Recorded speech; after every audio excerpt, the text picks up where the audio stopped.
You open up the viewfinder. It's a nifty little camera, this one. I've just got another tape for it. I don't know how they make them so small. No. And it's stereo. Really? It was only $300. Yeah, fabulous. Or $290. Yeah. Oh, the digital ones are a bit dearer, but They're this is making them alright. smaller, aren't Yeah, I don't know how they make. Something went wrong with it. You just throw it out, I think. they? Yeah. $300. I don't want anything to go wrong though. No. Look at them dig. How long do you think I've had this clamp for? About 6 months. They still sell them at Dick Smith's. Oh,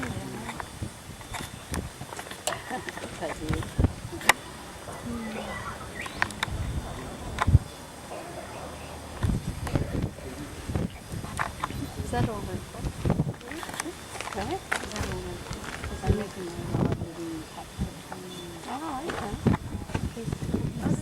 they're Here we are. And I'm here with my friend Clint David Pearson. We're having a wonderful time here at the zoo, Wayne. Clint wanted to see Percy. We run out of gas. Lucky I had petrol. Photo of the buffalo. And we're gonna, Nice. I'm just going to have a look at the photo Clint took. Yeah. And it doesn't seem to be working too well. There's a lot of light here. Yeah. There's too much light, too much sunlight, Clint. Yeah. Here we are with Clint David Paper Pearson at Monarto Zoo.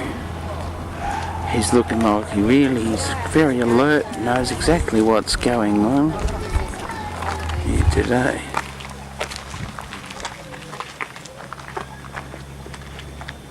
I think he's going to be taking a photo.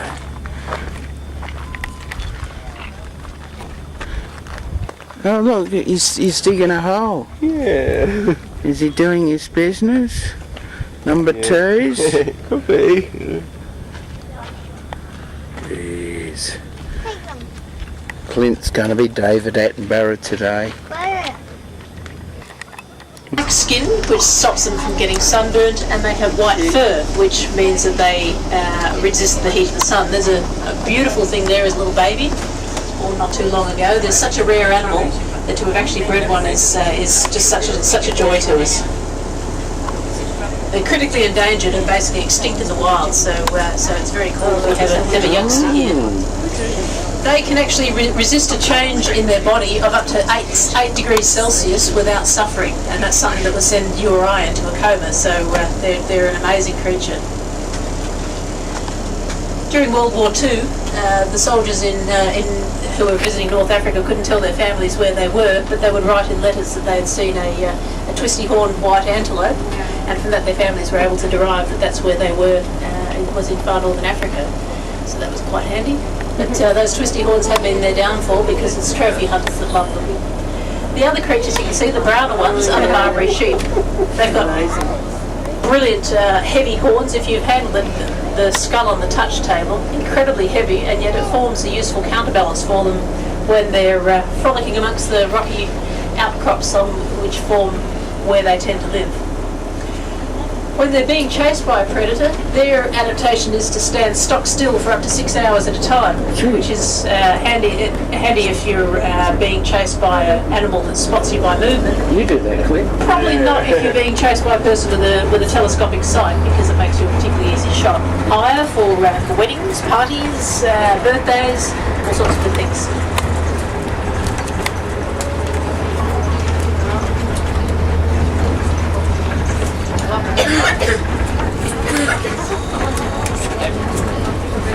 Going to come into our waterhole area. We're moving further south in through the habitats of Africa. This He's is a the tall fella, isn't he, largest Clint? herd of giraffe in Eurasia. What you see are all females and youngsters. The male was a little on the successful side, shall we say, and so he's now been isolated from the females. Did a little bit too good a job. As you can see by the fact that we've got a couple of youngsters.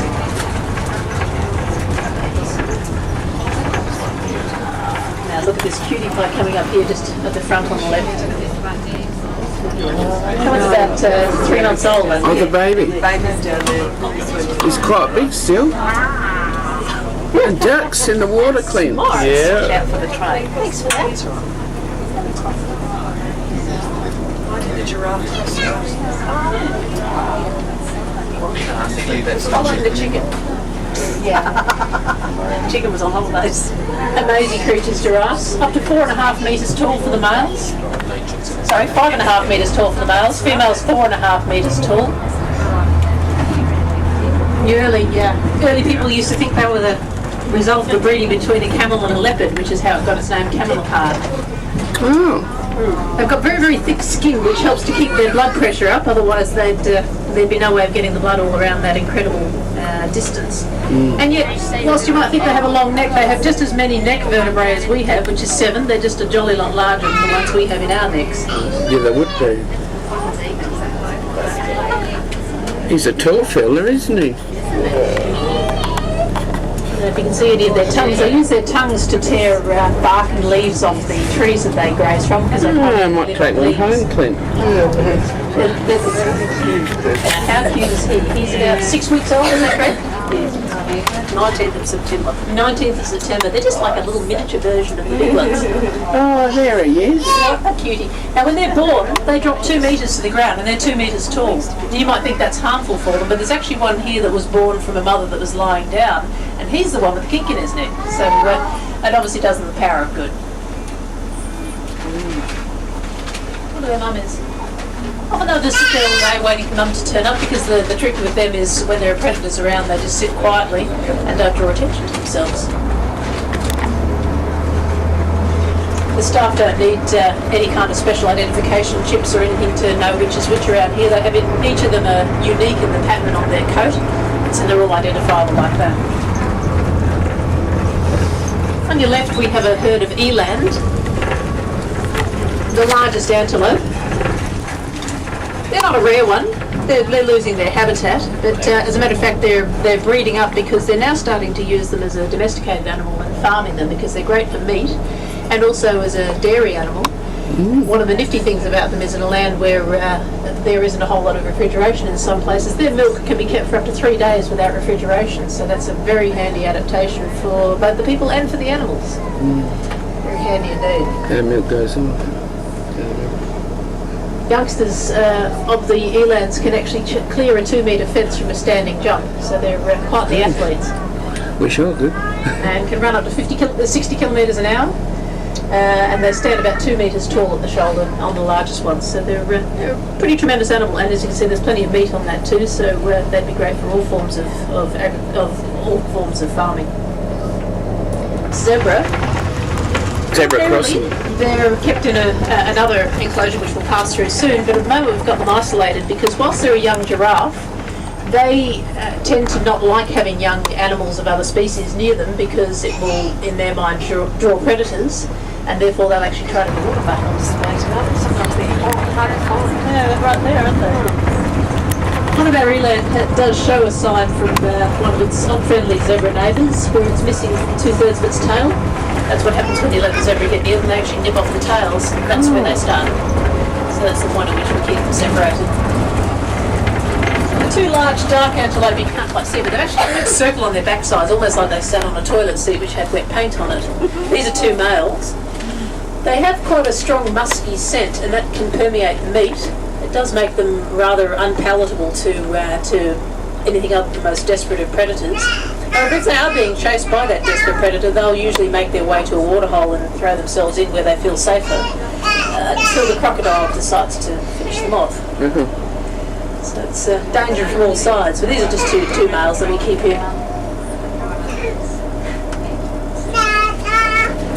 Royal Zoological Society at the moment. She's also a volunteer guide. She and her husband gave some money for us to put this boma together, which is absolutely wonderful. And in it we have a southern white rhinoceros. Oh, the gate's open.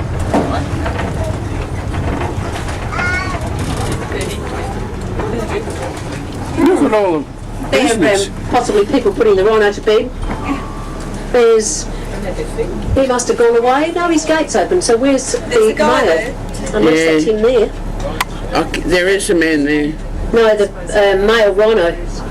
We've got the 2 females, I'm pretty sure. He's just shut the gate. I reckon he's in the night quarters. These are 2 females and a young one. Uhura was our... Oh, they want her in there. Oh, this is nice. That's not fair. So they're putting the young fellow in there too. Maybe they're going to start bringing the male back out again. That's her second calf. Uhura came from Singapore Zoo. She was our first southern white rhinoceros that came here, and she was on the area that the black rhino are now for her quarantine.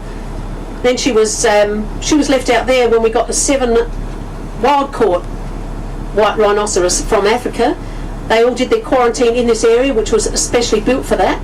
Then 5 of them went to New South Wales. We kept 2, male and a female, and they were introduced to Uhura and eventually each other. Don't you love that? You ever seen anyone patting a rhinoceros? He loves it. Close the gate if you don't want her in there.